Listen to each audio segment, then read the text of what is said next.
এই সোমনাথ দর্শন করে ফিরে এলাম, সোমনাথ মন্দির। যে জায়গাটা আমরা দাঁড়িয়ে আছি এটা ঠিক এক্সিটের বাইরে, ঠিক আছে। আমি জুম করে মন্দিরটাকে দেখাচ্ছি, যাওয়ার সময় অতটা ভালো বোঝা যায়নি।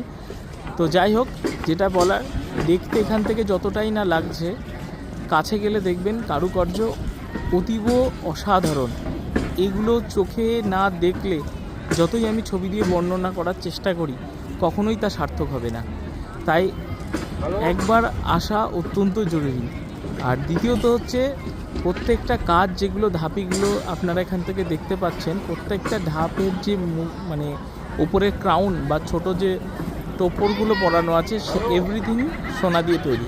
এবং ভেতরের অন্দরমহলটা, যেখানে আপনি প্রবেশ করে যে লিঙ্গটা দেখবেন মহাদেবের, সেটা মানে এক কথায় আপনি দেখলে অভিভূত হয়ে যাবেন, ঠিক আছে। কারণ চারিদিকে যেরকম সোনার কাজ, থেকেও বড় কথা, যেভাবে আমরা যে লিঙ্গগুলো আমরা সচরাচর আমাদের গ্রাম বাংলায় দেখে থাকি, এখানকার লিঙ্গর যে সাইজটা যেমন বৃহৎ এবং একটু অন্য ধরনের, এবং সত্যি আপনি না দেখলে এটা আপনি বিশ্বাস করতে পারবেন না। তাই অবশ্যই আপনারা সকলে আসবেন এবং এই দ্বাদশ জ্যোতির্লিঙ্গ, প্রথম জ্যোতির্লিঙ্গ এবং সবচেয়ে পুরনো জ্যোতির্লিঙ্গটা এসে এই জায়গাটায় এসে আপনার নিজের মনটাও আপনার অনেক পরিষ্কার হয়ে যাবে, আর দর্শনটা অবশ্যই করে যাবেন, ঠিক আছে। হর হর মহাদেব। ভালো থাকবেন সকলে।